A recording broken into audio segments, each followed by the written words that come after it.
LA Big Bang Jang stops Deontay the Bronze Bomber Wilder. Hello, fight fans. Coach Nathan back at you again with a recap of the main event matchup that went down this past weekend in Riyadh, Saudi Arabia.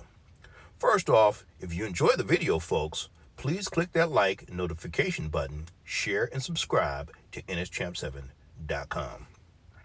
Okay, big time salute to Big Bang Jang, who is now 27 wins, 2 defeats, with 1 draw, and 22 knockouts, who also scored the most impressive knockout over the most impressive name on his resume.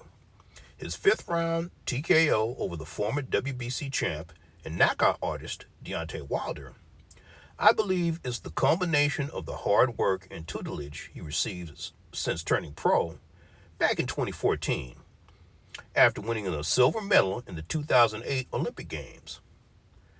After turning pro, he did a smart move by hiring the former world champ Evander Holyfield as an advisor, and former pro boxer and 2-time New York Golden Gloves champ Sean George as his trainer. He improved to the point of knocking out rising contender and British heavyweight champ Joe Joyce, and he did that twice.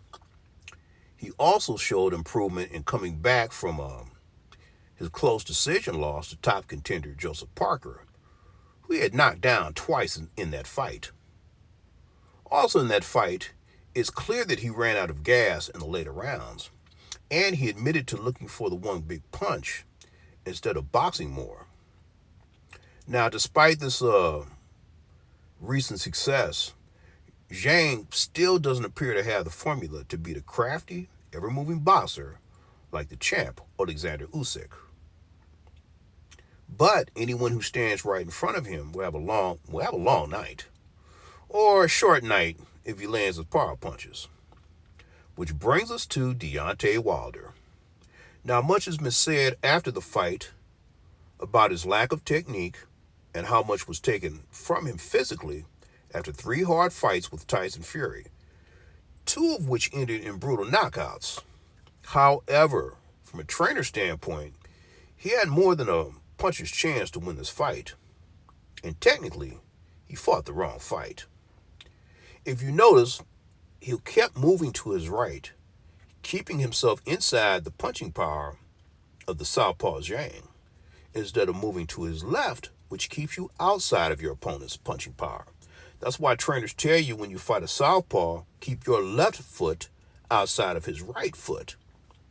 Also, it makes it easier for you to line up a straight right hand because the distance of landing the punch is closer, and you have better balance when you throw it.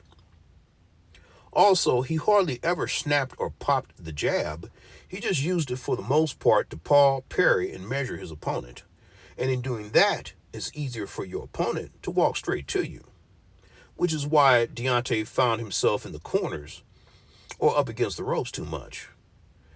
Nevertheless, if the Bronze Bomber retires, he still accomplished what a lot of boxers won't. He's in the record books as a world champion with one of the highest knockout percentages in history. And he had about a good 5-year run at the top.